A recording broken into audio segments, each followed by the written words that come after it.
అందాల పోటీల వ్యతిరేక సదస్సులో రౌండ్ టేబుల్ సమావేశంలో సోషల్ కార్యకర్త దేవక్క మాట్లాడుతూ ఈ అందాల పోటీల వలన ఈ రాష్ట్రానికి వనకూడిన ఆర్థిక వనరులు కానీ ప్రఖ్యాతులు కానీ ఎలాంటి కాకపోతే ఈ రాజ్య పాలకులు దొంగలు కార్చేందుకు తప్ప ఇక్కడ ప్రజలకు మాత్రం ఇవేం కాదు. ఆడవాళ్ళని మొక్కలుగా శరీరాలు అవయవాలు చొప్పున అమ్ముతా ఉంటున్నారు వాళ్ళు. హోల్సేల్ కాదు, రిటైల్.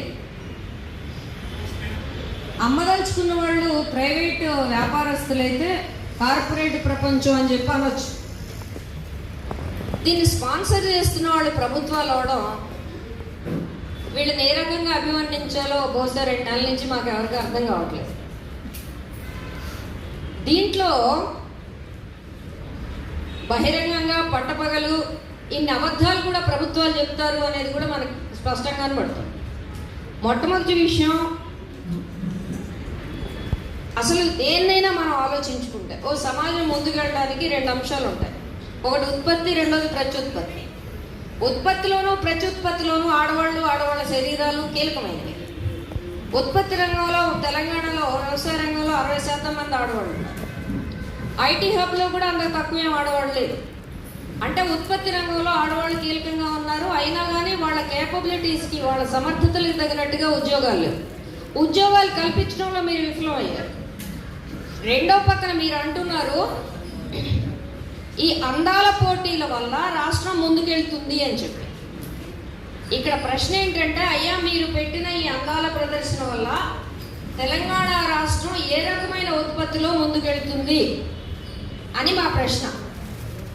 అంటే ఈ శరీరాలు ఆడపిల్లలు, స్కూలు ఆడపిల్లలకు కూడా చూపించండి అని ముఖ్యమంత్రి గారు ఎక్కడ ఉపదేశించినట్టుగా విన్నాను, నేను చదివాను. అంటే మన ఆడపిల్లలు స్కూల్స్ నుంచి, కాలేజెస్ నుంచి వెళ్ళి ఈ అందాల భామల నుంచి ఏమి నేర్చుకోవాలి? శరీరాల్ని ఈ కొలమానాల్లోకి ఎట్లా తీసుకురావాలి? చిన్నతనం నుంచి నేర్చుకోవాలా? నీ చర్మాన్ని మెరుగుపరచుకోవడం కోసం, నీ గోల్డ్ పాలిష్ చేసుకోవడం కోసం ఎంత టైం కేటాయించాలనేది నేర్చుకోవాలా? ఇది నేర్చుకోవడానికి ఈ స్కూల్ కాలేజెస్ ఏజ్ కరెక్టా? స్కూల్ కాలేజెస్ ఏజ్లో నేర్చుకోవాల్సింది ఏంటి? నీ శక్తి సామర్థ్యాలు, నీ నైపుణ్యాలు, నీ మేధస్సు, నీ జ్ఞానం ఎంత పెంచుకోవాలి? నీ స్కిల్ డెవలప్మెంట్ ఏంటి?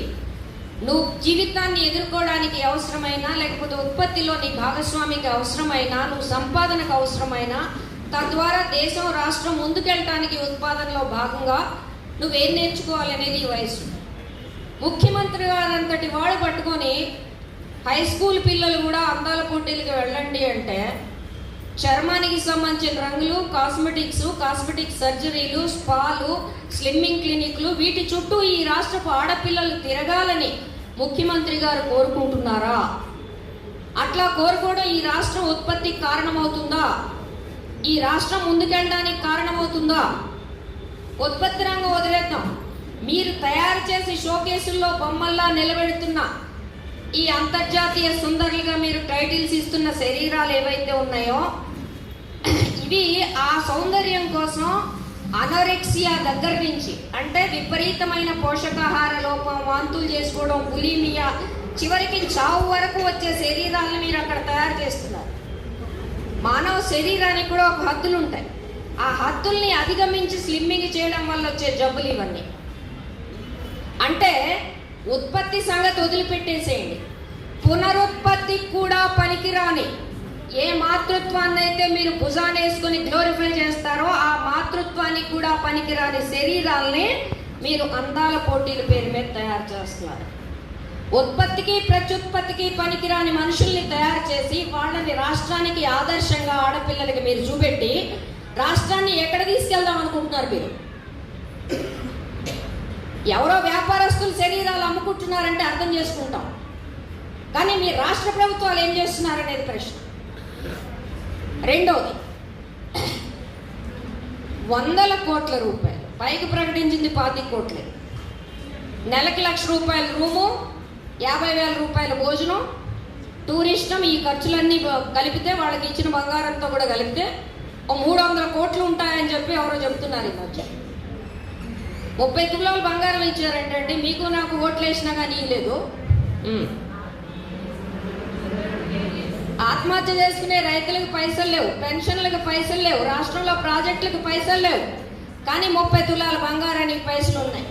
ఈ రాష్ట్ర ప్రజల సొమ్ముని ఎవరి సొమ్ముని దోచిపెడుతున్నారండి ఈ అంతర్జాతీయ సుందరి మండలికి? వాళ్ళు ఏమన్నా వచ్చి నా తెలంగాణ భూముల్లో పనిచేస్తారా? సరే, అది వదిలిపెడదాం. మీరు పెట్టిన ఖర్చు, ఈ ఖర్చుకు మీరు ఇచ్చిన జస్టిఫికేషన్ ఏంటి? మీరు 2 అన్నారు. ఒకటి, టూరిజం పెరుగుతుంది. రెండోది, ఇది సాధికారతకు కారణం అవుతుంది. ఆత్మ ఒకటి ఉంటే విశ్వాసం, వాళ్ళకే లేదు ఆత్మ పెట్టిన వాళ్ళకి, ఇంకా మళ్ళీ విశ్వాసం ఏడు నుంచి వస్తుంది? ఆత్మ ఉన్న వాళ్ళు ఎవరు ఇట్లా అంగట్లో పెట్టరాడవడని. ఆత్మలు కరువైపోయి అసలు సమస్య వస్తాం. సరే, ఏమీలే. ప్రపంచవ్యాప్తంగా మా సంజయ్ చెప్పినట్టుగా బిగినీ పోటీలుగా ప్రారంభమై చివరికి ఈ దశకు వచ్చిన దాంట్లో దీని పరిణామం చాలా సుదీర్ఘమైంది. కానీ ఈ పరిణామంలో ఇటీవల కాలంలో వచ్చిన అంశాలు ఏంటంటే, ఇదిగో ఈ ఆడవాళ్ళందరూ నోరేసుకుని పడిపోతున్నారు, మమ్మల్ని నమ్మేస్తున్నారు అంటున్నారని చెప్పి వీళ్ళు ఏం చెప్పారంటే, నీ ఎంటర్‌ప్రెన్యూర్‌షిప్, నీ చాయిస్, నీ ఎంపవర్మెంట్, తర్వాత ఫైనల్గా నీకు సంబంధించిన ఉనికి, నీ అస్తిత్వం, ఇవన్నీ కలిపి అందాల పోటీలు అన్నారు. ఇప్పుడు జరిగిన అందాల పోటీల కాండని మీడియా అంతా లొట్టలేసుకుంటూ, మీడియా చూసేవాళ్ళు లొట్టలేసుకుంటూ, అక్కడ కూర్చున్న వాళ్ళు లొట్టలేసుకుంటూ, దాన్ని నిర్వహిస్తున్న వాళ్ళు లొట్టలేసుకుంటూ, ఎగబడుతూ ఉన్నవాళ్ళు ఎవరైతే ఉన్నారో మీరందరూ మాకు చెప్పండి, ఏం చెప్పాలి? ఈ మొత్తం ఈ లిస్టు చెప్పారు కదా, సాధికారత, ఆత్మవిశ్వాసము, ఎంటర్‌ప్రెన్యూర్‌షిప్, ఇంకోటేంటి, టూరిజం, తర్వాత ఆత్మగౌరవము, ఇవన్నీ ఈ మొత్తం సెల్ఫీల్లో ఎక్కడన్నా చూపించగలుగుతారా? నేను దానికి వస్తా. చూపించగలుగుతారా? ఎక్కడన్నా కలికానికన్నా దొరుకుతాయా? ఎక్కడన్నా అట్లా దొరికే లెక్క అయితే, సాధికారత అందాల పోటీలే కారణమైతే ఐఏఎస్లు మానేసి అందాల పోటీలకు వెళ్ళండి, రాజకీయాలు మానేసి అందాల పోటీలకు వెళ్ళండి. ఈ రాష్ట్రంలో మా పొలంలో పనిచేసే అమ్మాయిలు, ఆడవాళ్ళందరినీ, అమ్మ మీరు పొలం పనులు చేయడం ద్వారా మీకు సాధికారత లేదు, మానేసుకుని అందాల పోటీలకి రమ్మనండి. వాళ్ళు కూడా బ్యూటీ కంటెస్ట్లో మొఖాలకి ఏం పులుకోవాలో లేపనాలును పూతలు వెతుక్కుంటూ తిరుగుతారు. ఆ తర్వాత పొలంలో వ్యవసాయం ఈ మంత్రులందరూ వెళ్ళి చేద్దరు. కానీ 60% కదా, ఎవరు పూడ్చాలి మరి? భూవేడి నుంచి రావాలి, పోయి చేతులు కానీ రండి. ఏం మాట్లాడేదానికి ఒక పద్ధతి ఉండాలా? అసలు సాధికారత అంటే అర్థం తెలుసా? రాజకీయాలు చేయడం అనుకుంటున్నారా సాధికారత అంటే? ఆడవాళ్ళకి సంబంధించి శరీరాన్ని బానిస వ్యాపారులు పెట్టినట్టు అంగట్లో పెట్టి ఇది సాధికారతని మమ్మల్ని నమ్మంటారా? చాయిస్ అంటున్నారు, ఎంటర్‌ప్రెన్యూర్‌షిప్ అంటున్నారు. ఈ ఎంటర్‌ప్రెన్యూర్‌షిప్ ఇన్వెస్ట్మెంట్ ఏంటి? నీ శరీరమా? ఇదొకటి నేర్చారు 25 ఏళ్ల నుంచి. ఈ ఉదారవాద ఆర్థిక విధానాలు వచ్చిన తర్వాత నీ చాయిస్. ఈ నీ చాయిస్ ఏంటి? రైతు ఆత్మహత్య చేసుకుంటే అది ఆయన చాయిసా? రైతు ఆత్మహత్యలన్నీ ప్రభుత్వం చేసిన హత్యలు అంటున్నాం మేము. అట్లనే ఇవాళ అందాల పోటీలకు వచ్చిన దాంట్లో చాయిస్లు ఏం లేవు, కంపల్షన్సే ఉన్నాయి. ఆ కంపల్షన్స్ ఎంత ఉన్నాయంటే, నువ్వు ఎవరి దగ్గర కూర్చోమంటే అక్కడ కూర్చోవాలి, ఎన్నిసార్లు నవ్వమంటే అన్నిసార్లు నవ్వాలా, ఏ బట్టలు వేసుకోమంటే ఆ బట్టలు వేసుకోవాలా, ఏ ప్రొడక్ట్ కోసం నీ శరీరాన్ని వాడాలంటే ఆ శరీరాన్ని నీకు వాడాలి, నువ్వు ఏ కాస్మెటిక్స్, ఏ పూతలు నువ్వు పూసుకోవాలంటే ఆ పూతలు నువ్వు పూసుకోవాలి, ఏ కెమెరాకి ఏ దిశలో ఏ దిక్కులో నువ్వు పోజు పెట్టమంటే ఆ పోజు పెట్టాలి. ఇది చాయిసా? ఎంపిక చేసుకునే అవకాశం ఏమైనా ఉందా?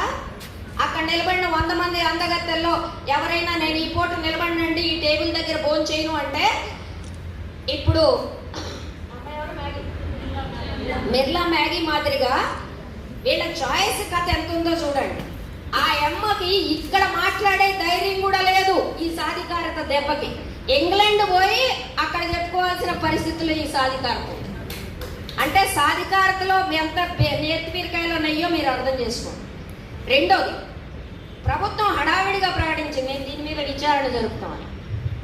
మామూలుగా మీ గవర్నమెంట్ డిపార్ట్మెంట్లో పోలీస్ డిపార్ట్మెంట్తో సహా చట్టాన్ని అమలు చేసే న్యాయ వ్యవస్థలతో సహా ఒక్క ఐసీసీలో మా గుమిక సత్యవతి గారిని చెప్పమంటే 100 ఉదాహరణలు ఎడం చేత్తో చెప్తుంది. ఐసీసీలో ఉన్న వాళ్ళు అందరం చెప్తాం. ఒక్క గవర్నమెంట్ డిపార్ట్మెంట్లో అందరి ముందు జరిగిన దానికి కూడా prevention of sexual harassment act కింద ఒక కేసుని నిరూపించడానికి దాని మీద ఇంత శిక్షని అమలు జరపడానికి మా తల ప్రాణాలు తోక్కొస్తున్నాయి. అన్ని ప్రాసెస్లు చేస్తే అన్ని నెలలు ఐసీసీలో కూర్చుంటే కానీ ముందుకే అట్లా. ఇవాళ హడావిడిగా ఈ విషయం ఆచరణకు ఆదేశించిన వాళ్ళకి తెలియదా? వీళ్ళకి తెలియదు, మంత్రులకు తెలియదు, నేను ఒప్పుకుంటా. అలా చట్టాలు చేస్తే మన పరిస్థితి ఇట్లా ఎందుకు ఉంటుంది. కానీ అధికారులుగా ఎవరో జయేష్ రంజన్, స్మితా సబర్వాల్, ఆమె కూడా ఎదుర్కొందిగా ఇలాంటివన్నీ ట్రోలింగ్లు. వీళ్ళకి తెలియదా చట్టాలేంటో? వాళ్ళు ఒక ఐసీసీ కంప్లైంట్గా తీసుకోదలుచుకుంటే నీ టెంపరీ వర్క్ ప్లేస్లో ఒక ఐసీసీని పెట్టావా? ఏమన్నా కంప్లైంట్ తీసుకున్నావా? అధికారిక ఎంక్వైరీలు మనకి ఎట్లుంటాయో మనందరూ తెలుసు. ఏంటి సంధ్య, నిన్నెవరన్నా ఏమన్నా అన్నారా అంటే ఏమంటది? కంటెస్టెంట్ బ్యూటీ అవ్వాలని ఒక కోరిక, పోటీలో నిలబడి ఉంది. ఏమైనా పట్టుకొని నేను అడుగుతా ఎంక్వైరీలో, సంధ్య నిన్నెవరన్నా ఏమన్నా? అదే లేదండి, అసలు అంతా చాలా బాగుంది అన్నారా లక్ష్మి అంటే ఏమంటారు? చాలా అద్భుతంగా ఉంది. ఈ బలవంత బ్రాహ్మణార్థాలు నడుపుతా మీరు ఎంక్వైరీలు చేస్తారా? అయ్యే పనేనా? ఎవరు చెప్తున్నారు ఈ కథలు? చిన్నపిల్లలు కూడా నమ్మరే. కాస్త కథలు చెప్పినా నమ్మేట్టు చెప్పండి రాష్ట్ర ప్రభుత్వాలు. ఈ తమాషా అంతా, ఈ ఫార్స్ అంతా ఒక భాగం. ఆ తర్వాత ఫార్స్ ఏంటి? సరే ఒప్పుకుందాం, ఆడవాళ్ళకి అన్ని రకాల అబద్ధాలు చెప్పి మీ శరీరమే పెట్టుబడిగా దీన్ని చిత్రించి కోసి మొక్కలు చేసి అతికిచ్చి ప్లాస్టిక్ సర్జరీ చేసి అందగత్తెలుగా తయారయ్యి అమ్ముకోండి అని చెప్పారు. అమ్ముకోవటానికి పాపం సంవత్సరాల తరబడి వాళ్ళ శరీరాలను చిత్రహింసలు పెట్టిన వాళ్ళు పాపం వచ్చారు. వాళ్ళు బాధితులు, సర్వైవర్స్.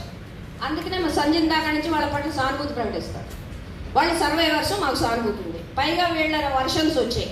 వాళ్ళలో ఎక్కువ మంది ఏదో ఒక రకమైన అట్రాసిటీకి గురైన వాళ్ళు, బాధితులు వాళ్ళు. వీళ్ళందరికీ మా అందరి తరఫున మా పూర్తి సహానుభూతిని ప్రకటిస్తూ వాళ్ళకి చెప్పాల్సింది ఏంటంటే, అమ్మా మీరు ఏ పురుషాధిక్య ప్రపంచం వల్ల, ఏ అసమానత, ఏ వివక్షత వల్ల ఈ దాడులకు గురయ్యారో, ఆ దాడులు పెంచే మేల్ గేజ్, మగ దృష్టి, మగ చూపు, దానికి కమర్షియల్ వాల్యూ ఇవ్వడానికి మీరు నిలబడి ఏ రకంగా మీ మీద జరిగిన దాడుల నుంచి మిగిలిన వాళ్ళని కాపాడుతామని మీరు చెప్తున్నారో నాకు చెప్పండి. ఏ పురుషాధిక్యత అయితే ఈ కారణమైందో మీ మీద దాడులకి, ఆ పురుషాధిక్యత ఎదురుగా మీ శరీరాలను పెట్టి మేము దానికి వ్యతిరేకంగా పోరాడుతున్నాం అంటే మీకు అర్థం కాలేదని జాలిపడాలా? అర్థం చేయించే వాళ్ళు లేక ఈ ఉదారవాద ప్రపంచంలో ఇది తప్ప చాయిస్ లేదని మీకు చెప్తున్నారా? లేకపోతే పోట్లాడటం అంటే ఇది ఒక లైమ్ లైట్లోకి వస్తాం కాబట్టి ఇది ఒక వేదిక అని మీకు చెప్తున్నారు. ఏది చెప్పినా ఇది రైట్ చాయిస్ కాదు. మీ చాయిస్లు మార్చుకోండి, మీ చాయిస్లు మార్చుకోండి. మానవ శరీరానికి ఉండే గౌరవాన్ని, హుందాతనాన్ని కాపాడండి. అది బానిస వ్యాపారుల వేలంపాట కాదు మానవ శరీరం. ఇది కిడ్నీలు లాంటి అవయవాలు అమ్ముకోవడం ఎట్లాంటిదో ఇది కూడా అట్లాంటిది. మొక్కలు చేసి పోసి అమ్ముకోరు కానీ చూసి అమ్ముకుంటారు. అందుకని దీని పెద్ద తేడా ఏంటి? రాష్ట్ర ప్రభుత్వానికి సంబంధించిన మూడో విషయం, చేనేత వస్త్రాలు, రామప్ప గుడులు, టూరిజము అని 2 విషయాలు చెప్పారు. ఇప్పుడే ఈ రౌండ్ టేబుల్ గురించి మిత్రుడు అందరితో మాట్లాడుతుంటే, మా పాల్కే స్కూల్ ప్రిన్సిపల్తో మాట్లాడుతుంటే ఒక అరగంట సేపు నవ్వాడు. ఎంత నవ్వుతున్నావేంటబ్బా అంటే, సరేనండి పెంచుకుంటామన్నారు కదా, పోచంపల్లి చీరలు వాళ్ళకి గట్టించారు, బాగానే ఉంది. కానీ పోచంపల్లికి సంబంధించిన చరిత్ర, దాని స్కిల్, దాని జిఐ ట్యాగు, దీని మీద ఏమన్నా ఒక 10 నిమిషాలన్నా వీడియో చేసేమన్నా విడుదల చేశారా? ఉట్టి స్వర్గానికి వేసావు కదా నిచ్చిన, ఉట్టి కన్నా వెళ్ళాలిగా. ఎక్కడన్నా ఉందా దానికి? ప్రమోషన్లో భాగంగా నీ ప్లాన్ ఏంటి? నీ వ్యాపారం ప్లాన్ ఏంటి? పోనీ అదన్నీ అడుగుదాం. అమ్ముకుంటే అమ్ముకున్నావు ఆడవాళ్ళని. నీ వ్యాపారం ప్లాన్ ఏంటో చెప్పు. నీ వ్యాపారం ప్రమోషన్ ప్లాన్ ఏంటో చెప్పు. నీకు వచ్చిన అదనపు ఎక్స్పెండిచర్, జిఐ ట్యాగ్ కాకుండా పోచంపల్లి వస్త్రాలకు వచ్చిన అదనపు ప్రచారం ఏంటో చెప్పు. ఈ 300 కోట్ల దెబ్బకి 300 కోట్లు పోచంపల్లి వాళ్ళకి ఇచ్చిన ఈ పాటికాళ్ళు ఇంకో డబల్ ఉత్పత్తి చేసి ప్రపంచంలో అందరూ సప్లై చేసి ఉండేవాళ్ళు. అది లేదు. టూరిజం, రామప్ప గుడి యునెస్కో గుర్తింపు పొందిన రామప్ప గుడి దగ్గర మనం ఏం చేసాం? కోచేతి కొబ్బరికాయ ఇస్తే ఏం చేస్తుంది? అక్కడ తీసుకెళ్ళి ఆడవాళ్ళతో కాళ్ళు గడిపించాం. మన దొరతనానికి సంబంధించిన కాలం చెందిన 100 ఏళ్ళ నాటి బుద్ధులు ఇప్పుడు కూడా దొరలేకపోవాలి. కాళ్ళు గడిగించుడే మన అది కూడా ఆడవాళ్ళే రావాలి. మీరందరూ చేయొచ్చుగా, ప్రమోషన్కి మీరు అందరూ వెళ్ళి కాళ్ళు కడగొచ్చుగా. మాకు కూడా ముద్దుకుండేది ఆడవాళ్ళు కాళ్ళు కడుగుతున్నారని. ఏం ఆడవాళ్ళే ఎందుకు అవసరం అయ్యారు? కడిగిచ్చారు. సరే, ఆ యునెస్కో గుర్తింపు టూరిజం పెంచాలిగా మీరు, దానికేగా మీరు చెప్పింది. మరి టూరిజం కోసం ఏమన్నా రామప్ప గుడి మీద, మా పానగల్లు గుడి మీద, మా మరిగూడ గుడి మీద, లేకపోతే ఇక్కడ అటు శ్రీశైలం, లేకపోతే ఇటు పక్కన మన అభయారణ్యాలు, లేకపోతే జలపాతాలు, వీటి మీద ఏదన్నా ఒక 10 నిమిషాల పాటు ఏమన్నా ఫుటేజ్ షూట్ చేసి అందగత్తెల వెనకాల విష్ణు చక్రాల మాదిరిగా ఏమన్నా తిప్పారా? ప్రమోషన్ అండి. ప్రపంచ దేశాల్లో ఒక అందగత్తె వస్తే ఆ వెనకాల ఒక విష్ణు చక్రం ఇలాంటి వీడియో వేస్తే ఆ దేశం వాళ్ళు చూస్తే, ఇవన్నీ చాలా ఇట్లు బట్లు లాంగ్ స్టోరీ. ఆ దేశం వాళ్ళు చూస్తే, ఈ అందగత్తెను చూసిన వాళ్ళు ఈ వీడియో చూస్తే, అప్పుడు ఆ దేశం నుంచి కోకొల్లలుగా మన రాష్ట్రానికి జనాలు వస్తే పెద్ద ప్రశ్నార్థం. ఏం చేశారండి సాయంత్రానికి? అందరూ గజేతగాళ్లే. 2 గజాలు ఏదలా పొద్దున్న నుంచి 300 కోట్లు ఖర్చు పెట్టాం. చేనేత వస్త్రాలు లేదు, టూరిజము లేదు. దీనికి సంబంధించి మీరు చేసిన ప్రిపరేషన్ లేదు, దాని నుంచి వచ్చిన ఫలితాలు లేదు. కొన్ని వ్యాపారం చేస్తే ఏనుగు ఎంతో చేస్తుంది అనుకుంటే చివరికి ఏదో అయిందని తుసుమనిపించిందని 300 కోట్లు పెట్టినాక మన చేతిలో మిగిలింది ఏంటి?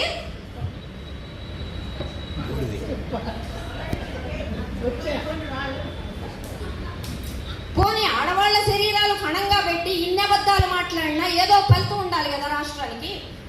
కాబట్టి ఇవేమి ఏతవాత ఏం కాలేదు, ఏ ప్రిపరేషన్స్ లేకుండా కనీసం నువ్వు చెప్పిన టూరిజం ప్రిపరేషన్స్ ఒక 1/2 గంట పాటు వీడియో చేసి యూట్యూబ్లో వదిలే పరిస్థితి కూడా ఇన్ని 100 కోట్ల ఖర్చు తర్వాత కూడా నీకు లేదంటే దాన్ని బట్టి నాకు చివరికి ఒక విషయం అర్థమవుతుంది. ఈ అందాల పోటీలు టూరిజం కోసము, వ్యాపారం కోసము కాదు. ఆమె పెట్టినామేమో ఆమె సొంత సంస్థ, ఆ సంస్థ నుంచి జరిగే వ్యాపారము, దాని నుంచి ఆమె పొందే లాభాలు వదలకుండా ముసల్తనంలో కూడా ఆమె పట్టుకొని కూర్చుంది. కాస్మెటిక్ కంపెనీలు ఈ ప్రపంచాన్ని శాసిస్తున్న వాటిలో ఒకటి. అవి ఉత్పత్తిలోనూ పనికిరావు, ప్రత్యుత్పత్తిలోనూ పనికిరావు. మళ్ళీ చెప్తున్నా, అట్లాంటి వాటికి గూడిగం చేస్తున్నామా ఈ రాష్ట్రంలో పెట్టిందంటే ఆ ఒక ప్రయోజనం ఉంది. కానీ ఈ చూసిన వాళ్ళకి, స్పాన్సర్ చేసిన వాళ్ళకి, పిలిచిన వాళ్ళకి, ఊదరగొట్టిన వాళ్ళకి ఏం ప్రయోజనాలు ఉన్నాయని 2 నెలల నుంచి తెగ ఆలోచించినాక నాకు కనపడింది ఒకటే. ఎదురుగా కూర్చుని నోళ్ళెళ్ళ పెట్టడము, చొంగగార్చుకోవడం తప్ప వచ్చిన ప్రయోజనం ఏమీ లేదు వ్యాపారంతో సహా అనేది నాకు అర్థమవుతుంది. క్షమించండి, ఇంతకంటే ఇందులో ప్రయోజనం నాకేం కనపడలేదు. 300 కోట్ల తర్వాత నోరెళ్ళ పెట్టుకొని చొంగగార్చే ఆనందం తప్ప ఈ రాష్ట్రానికి 1 పైసా ప్రయోజనం లేదని ఈ రాష్ట్ర ప్రభుత్వం సాక్షిగా నేను ప్రకటిస్తున్నాను. Thank you very much.